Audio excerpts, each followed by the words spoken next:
Hello everyone, welcome to another episode of TCG Talk, back with another video today. Today's video, what we're going to do is I'm going to give my top 5 Blitz decks of the season. I wanted to wait a little bit for this video because I wanted to play Blitz for a little while. I kind of had already a top 5 prior to, and even since playing in the Fab Discord and playing at locals and stuff like that, I've really changed a little bit. So I'm glad I waited on this video.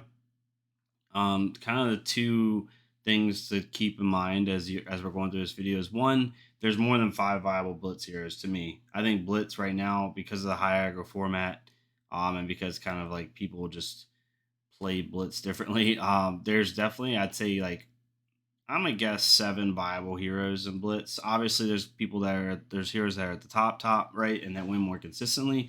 But you can win with a lot, just like in constructed, you can win with a lot of different heroes. So these top 5 isn't like clear cut top 5, 100%. This is just my opinion.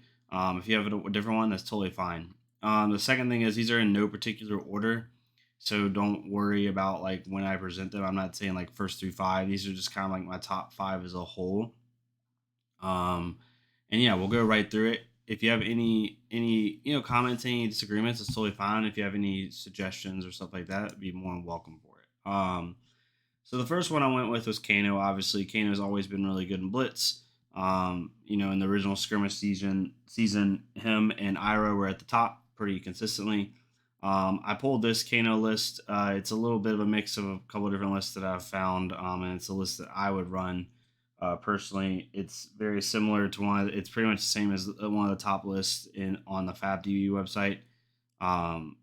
You could change things in and out, but Kanon has pretty standard cards right now as far as what he plays in Blitz. I'm not gonna go through like full deck text. I'm just gonna kind of breeze over it, but you can see his equipment loadout, and then you can run Lens in the sideboard. Some people will even run Lens over Skullcap so they can guarantee that they're gonna, if they're going for a pivot turn, they can opt to for free and make sure that their pivot turn is gonna be worthwhile. Ironhide Gauntlet, you could change in for Gambler's Gloves. And it helps that. Some people will even run Ironhide Gauntlet over this. Sorry about that. So Metacarbus Nodes is the main one. Gambler's Gloves and Ironhide Gauntlet are in the sideboard. For the chess piece, some people run Robo Ratchet so they can get that 3 in order to pitch to Kano, and some people just run Tunic.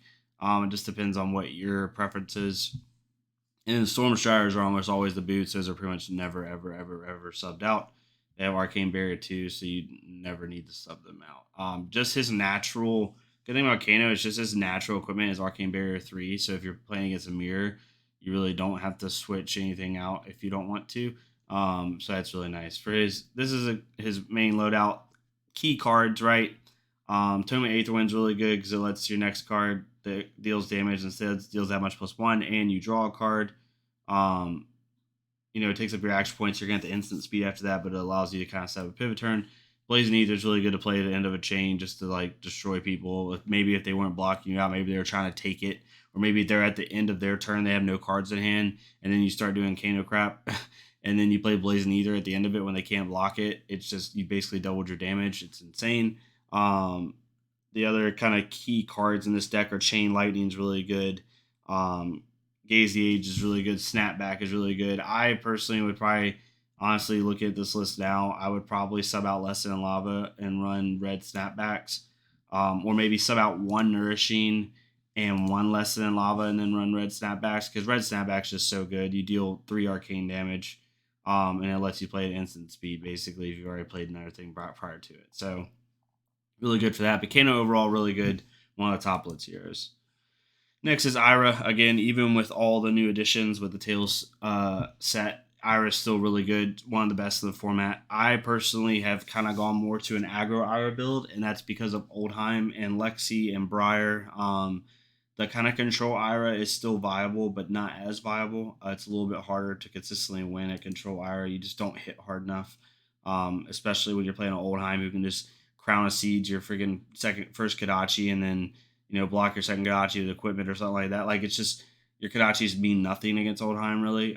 So you have to kind of make him try to draw his Crown of Siege with your Kodachis and then come with a big attack. So I run 6 Flick Flags. the normal ninja equipment, tunics, and the sideboard. I'd rather have a Heart and Cross Trap for this build personally, and then Null Rune. I'll put one more piece of Null Rune in here, like Null Rune head for mask. But 6 Flick Flag, Ancestral Empowerment. I'll run Command and Conquer and Enlightened Strike. Both really good end of piece cards, and Flying Kick. So you can see like really aggressive high attacks. Leg Tap's good as your second attack for 5. It's awesome. Push the Point's really good for your second attack if they didn't block the first for 6, 7. So I love getting turns where like I Kodachi for 1, it hits. I push the point for 7. I give it go again, and then I play Pounding Gale for 6, right? Or I play Enlightened Strike for 7. So now you're hitting for a 13, 14 damage turn with Ira, and that's pretty good. Razor Reflex is really good. Torrent Tempo is really good as your second attack, 1 for 6. Snatch, 0 for 5. I kind of mix it up. I don't just Kodachi attack. I'll Kodachi attack Kodachi or something like that, or Kodachi attack, because I'm trying to mix it up and keep my opponent off guard. And then I run 14 blues in the deck. So Ira's really good, still pretty standard. I would probably end up running the more aggressive Ira in this meta of Blitz that's so high aggro. It's just if you're going to go control Ira, you got to go full control, sync blows, vapors, everything. Like you're just going to have to basically play for fatigue almost, because fatigue control Ira just doesn't hit hard enough anymore for this meta. Next one is Briar. Sorry, I have the adult hero in here. But for Briar, I chose this build. It's similar to Tarek Patel's build. A couple little differences, but really not too much. It says banned right here because I have it in the constructed setting, so you all can see this, like, because you can't see this thing on FabDB unless it's in constructed, so it helps you see everything. So I run Rosetta Thorn. I will run Dustblade in the Oldheim matchup or in Ice Lexi matchup because that game's going to go long. It's going to go like 6, 7 turns, maybe even more. Who knows? Because they're basically trying to fatigue me unless it's really an aggressive Oldheim, which you see sometimes, but not a ton. I run Dustblade because if you're going to keep trying to fatigue me, and I see that you're going to do that, I'm just going to run Dustblade, and then by turn 5 or 6, I'm attacking for 4 to 6 with an attack, and then Dustblade for 6. So I'm attacking for like 12 with 3 cards, which is awesome. So I'll run Dustblade just to try to like force that Oldheim's hand and make them have to play a little bit more aggressive, which will throw off their game plan. I'll run Rosetta Thorn and anything else. Ether Ironweave is my chess piece. It's just too good in Blitz. You get two resources, which is really good for like Command and Conquer or any other type of, if you have that in your deck, or if you're trying to get Thorn off again, right? It's just really good for that. And it blocks for 1. Excuse me. It just lets you be able to do that. Grasp the Arknight's pretty standard. Snapdragon Scalers. I run Hope Merchant's Hood personally. If you have Arcanite Skullcap, run it. I don't have a Skullcap, but even if I did, I would, in the high aggro matchups, I'm running Hope Merchant's Hood because Skullcap is a lot harder to manage life total, so you can turn it on to me. And with Briar, I'm going to be ahead more times than not, in my opinion, so Skullcap's not as needed. I like Hope Merchant's Hood because it basically, the one way you lose with Briar and Blitz is if you draw the dreaded 4 attack or 4 non-attack action hands. You don't have any like variance in your hand. Hope Merchant's Hood eliminates that. And most people say it's like what, like it's like a 1 out of basically like 100 chance, or I don't know. It's something really low on how many times that happens to you. So if I have Hope Merchant's Hood, I basically guarantee that will never happen to me in a game, which is awesome. And I just keep the gas going. Key cards in this deck, Enlightened Strike's really good, right? Just all the natural go again. Ball Lightning, and Ball Lightning affects Arcanic Shockwave and Lightning Surge. Weave Lightning helps pump those spells. Sting of Sorcery in a ball is insane. The one thing you could sub out if you want to is the Yellow Ravenous Rabbles for maybe Exude Confidence. If you have a high Oldheim or high dash or high defense reaction Blitz meta, before you go to your event, sub out these Ravenous Rabbles, put in Exude Confidence. That might be a good option for you. Snatch is really good, right? Pulse to Candle Hold I keep in just because it's a 3 block. It could possibly be a 4, 5, 6 block, or I could use it in the fatigue matchups. And Arcanic Crackle, I love this. I subbed out a different attack for Arcanic Crackle. It's just 2 instances of damage. And in Blitz, like, that's awesome, right? If they, they don't want to block this out with 2 cards because it's only 4 damage, but if they don't block it out, I create 2 Rift tokens, which is awesome in this format. So that's what I'm running. I run all the plunder runs, pretty simple. This is Briar. I just want a constructed armory event with like the bigger version of just this deck. So it's really good. I play it in Blitz. It just destroys people. It's one of the best decks in the format right now. For 4, I chose Oldheim. I haven't personally run Oldheim Blitz. I have went against Oldheim Blitz and I hate it. I hate it. This is I think it is Justin Wong. I think is his name in New Zealand. I'm pretty sure. This is his Oldheim Blitz deck. So shout out to him. I don't want to get it wrong by any means. But this is not my deck. This is an iteration of his. But it's some of the similar cards that I've been seeing going against. Right. The key thing that drives this deck is the equipment. Rampart, being able to block for 1 by paying 1 resource every time. So basically, you pitch 1 card and you can play Crown of Seeds and Rampart in the same turn because they each cost 1. Crown of Seeds prevents 1 damage, Rampart prevents 1 damage. So you're preventing 2 while also keeping a card in your deck. It's just unreal. Greater Fist is really good. People run Tunic and Hard. He run Tunic, I guess, his build, and Hard Ice, I'm assuming, was in his sideboard. You could also run Tectonic Plating. He chose not to run Tectonic Plating, which is really interesting to me. But that was his chess pieces. I really don't know his reasoning for that. And I'm assuming Iron Hide Legs was his leg piece because I didn't see another leg piece in his thing unless they forgot to add it. And then he had full null room. Channel Mount Heroic, broken card, unreal broken card. Like, people want to talk about cards getting banned, I would ban this card. Like, this card's stupid.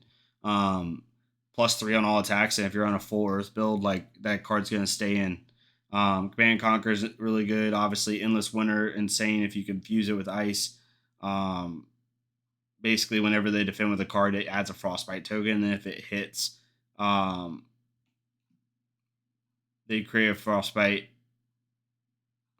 And if it hits, it creates more Frostbites, basically.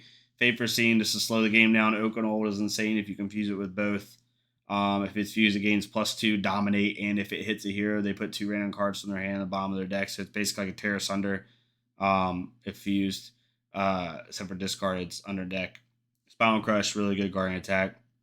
Autumn's Touch to try to keep Channel Mount Heroic in play, as well as So Tomorrow. So he's running those for pitch and for keeping Terrace, or not Terrace under, but Channel Mount Heroic in play. And he's got a lot of ice cards, and this just helps go against the aggro meta, right? Channel Lake Fritted and Blizzard both just stop it in its tracks. The aggro meta, Winter's Bite's really good. So he's playing the long game. He's playing, inhibiting the opponent to do what they can do. And Oldheim's just a tank. Like, his D-React. So, like, that's just, like for ice cards, he can pitch one card, 1 blue, and block 2 of your damage. Then he can pitch another blue if he wants to, if he even cares to, and make you put a card back on top of your deck. So he just basically blocked out half of one of your attacks and then made you put a card back on your deck. And for an aggro player, you probably just, unless they're a red light, lightning Briar, and they don't have to pitch, like, you just took 3 cards out of their hand and they're pretty much done. Because counting the pitch. So they basically have 1 card left in hand. And it just slows them down. And then he comes and swings for 7 with Oakenol, right? At 3 costs. Like, that's why he isn't running Tectonic Plating, because his highest cost attack is Spinal Crush for 5. He doesn't really need Tectonic Plating. And then Turn Timber obviously D-Reacts. It's unreal. The only way you beat this deck is if you get over the top, or if you somehow play the long game and hit hard late. There's definitely decks that can beat Oldheim. You have to play Oldheim really correctly to do well. But I personally, if I had to give a number 1, like, I'm not going to give the top 5, like 1 through 5, but if I had to give the number 1 hero in Blitz right now, as far as consistency of winning, it's Oldheim. Oldheim's definitely number 1 for me. So that's Oldheim. I haven't played him a whole lot, so I won't go too much in deep, but that's him. I'll link all these deck lists below, by the way. The 5th I chose was hard. I had, like, Dory, I had Chain, I had Lexi, I had Kasai. I like Kasai. Kasai is really good if played properly. I chose Lexi. This is an iteration of the Canadian Nats winners Lexi deck that she won with Constructed, except it's in Blitz. It's a little bit different. I took some stuff out, so if I took the wrong stuff out, don't kill me.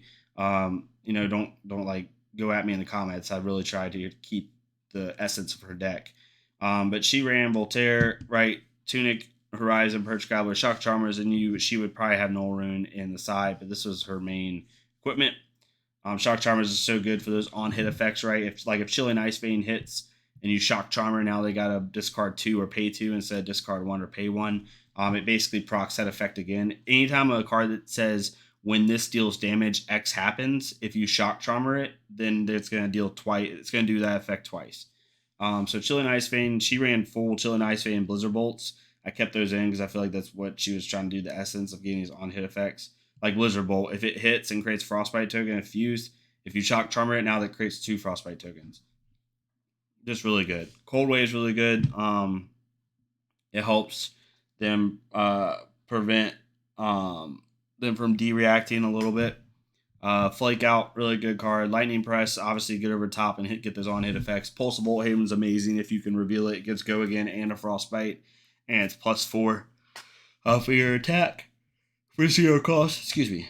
Icequake, Weave Ice, 3 of a kind, Frostlock, Channel 8 Frigid. I took out. She had 2 Blizzards in her constructed deck, or 3, so I put it to 1 just because Blizzard preventing Go Again is good. But you're gonna also want to pitch this, so you probably don't want 2 of these in your deck. But this is the iteration of her deck. Ice Lexi's just really good. It slows down the reason it's so good is it slows down the aggro format that's so popular right now. And it really kind of puts the onus on the other player to try to work around it. And at the same time, you're still giving out good damage on your own turn. So it's just really good. So my top 5, again, these aren't like clear-cut top 5, but I had Kanon, Ira, Briar, Oldheim, and Lexi. There's others that are really good. Dory's really good. Kasai's really good. There's some other useful heroes. I think these are the top 5 personally. But let me know your thoughts. Let me know what you think about it. I will link all the deck lists below so you can take a look at them. But yeah, thank y'all so much for tuning in to TCG Talk. I'll see y'all next time. Thank you so much.